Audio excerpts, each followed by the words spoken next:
विश्वामित्र का आगमन। अयोध्यापति महाराज दशरथ के दरबार में यथोचित आसन पर गुरु वशिष्ठ, मंत्रीगण और दरबारीगण बैठे थे। अयोध्या नरेश ने गुरु वशिष्ठ से कहा, हे गुरुदेव, जीवन तो क्षणभंगुर है और मैं वृद्धावस्था की ओर अग्रसर होते जा रहा हूँ। राम, भरत, लक्ष्मण और शत्रुघ्न चारों ही राजकुमार अब वयस्क भी हो चुके हैं। मेरी इच्छा है कि इस शरीर को त्यागने के पहले राजकुमारों का विवाह देख लूं। अतः आपसे निवेदन है कि इन राजकुमारों के लिए योग्य कन्याओं की खोज करवाएं। महाराज दशरथ की बात पूरी होते ही द्वारपाल ने ऋषि विश्वामित्र के आगमन की सूचना दी। स्वयं राजा दशरथ ने द्वार तक जाकर विश्वामित्र की अभ्यर्थना की और आदरपूर्वक उन्हें दरबार के अंदर ले आए तथा गुरु वशिष्ठ के पास ही आसन देकर उनका यथोचित सत्कार किया। कुशलक्षेम पूछने के पश्चात राजा दशरथ ने विनम्र वाणी में ऋषि विश्वामित्र से कहा, हे मुनिश्रेष्ठ, आपके दर्शन से मैं कृतार्थ हुआ तथा आपके चरणों की पवित्र धूलि से यह राजदरबार और संपूर्ण अयोध्यापुरी धन्य हो गई। अब कृपा करके आप अपने आने का प्रयोजन बताइए। किसी भी प्रकार की आपकी सेवा करके मैं स्वयं को अत्यंत भाग्यशाली समझूंगा।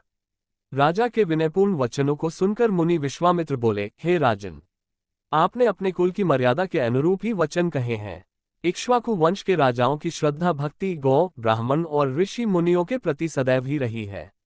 मैं आपके पास एक विशेष प्रयोजन से आया हूं, समझिए कि कुछ मांगने के लिए आया हूं। यदि आप मुझे वांछित वस्तु देने का वचन दें तो मैं अपनी मांग आपके सामने प्रस्तुत करूं। आपके वचन न देने की दशा में मैं बिना कुछ मांगे ही वापस लौट जाऊंगा।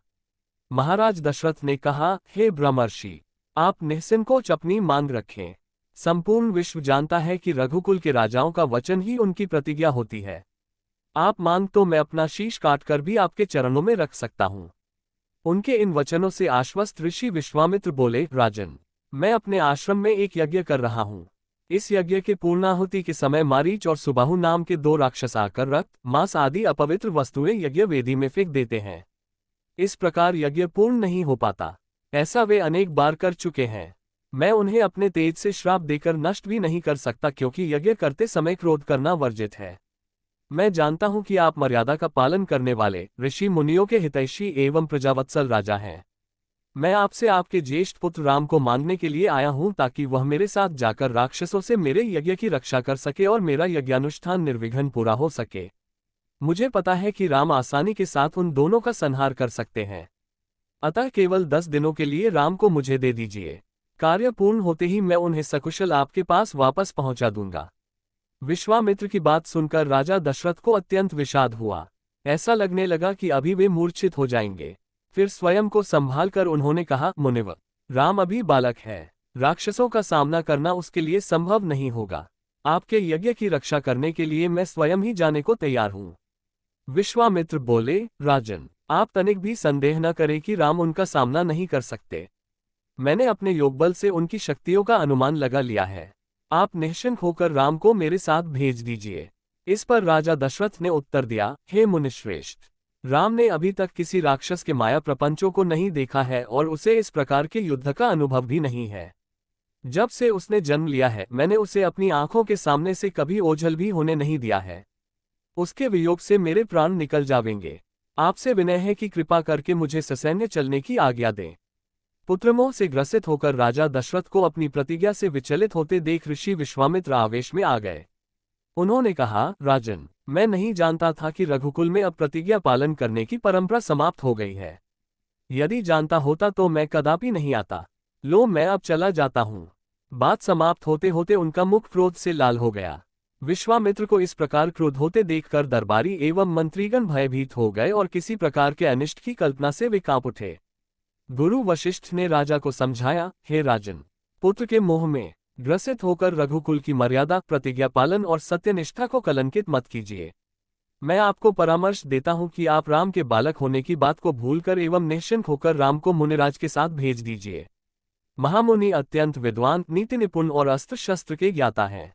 मुनिवर के साथ जाने से राम का किसी प्रकार से भी अहित नहीं हो सकता, उल्टे वे इनके साथ रहकर शस्त्र और शास्त्र विद्याओं में अत्यधिक निपुण हो जाएंगे तथा उनका कल्याण ही होगा।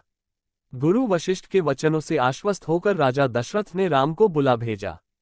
राम के साथ साथ लक्ष्मण भी वहां चले आए। राजा दशरथ ने राम को ऋषि विश्वामित्र के साथ जाने की आज्ञा दी। पिता की आज्ञा शिरोधार्य करके राम के मुनिव के साथ जाने के लिए तैयार हो जाने पर लक्ष्मण ने भी ऋषि विश्वामित्र से साथ चलने के लिए प्रार्थना की और अपने पिता से भी राम के साथ जाने के लिए अनुमति मांगी। अनुमति मिल जाने पर राम और लक्ष्मण सभी गुरुजनों से आशीर्वाद लेकर ऋषि विश्वामित्र के साथ चल पड़े। समस्त अयोध्यावासियों ने देख कि मंद धीर गति से जाते हुए मुनिश्रेष्ठ विश्वामित्र के पीछे पीछे कंधों पर धनुष और तरकस में बाण रखे दोनों भाई राम और लक्ष्मण ऐसे लग रहे थे मानो ब्रह्मा जी के पीछे दोनों अश्विनी कुमार चले जा रहे हों। अद्भुत कांति से युक्त दोनों भाई गौ की त्वचा से बने दस्ताने पहने हुए थे, हाथों में धनुष और कटी में तीक्ष्ण धार वाली कृपानें शोभायमान हो रही थीं। ऐसा प्रतीत होता था मानो स्वयं शौर्य ही शरीर धारण करके चले जा रहे हों। लता विप्पों के मध्य से होते हुए 6 कोस लंबा मार्ग पार करके वे पवित्र सरयू नदी के तट पर पहुंचे। मुनि विश्वामित्र ने स्नेहयुक्त मधुर वाणी में कहा, हे वत्स, अब तुम लोग सरयू के पवित्र जल से आचमन स्नानादि करके अपनी थकान दूर कर लो, फिर मैं तुम्हें प्रशिक्षण दूंगा।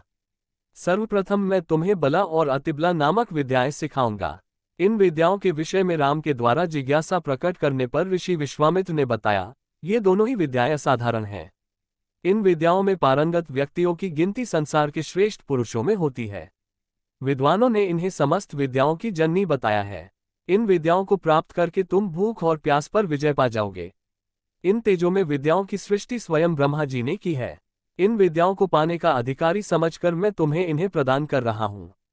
राम और लक्ष्मण के स्नान आदि से निवृत्त होने के पश्चात विश्वामित्र जी ने उन्हें इन विद्याओं की दीक्षा दी।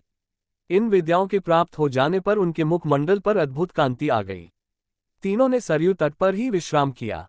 गुरु की सेवा करने के पश्चात दोनों भाई तृण शैयाओं पर सो गए।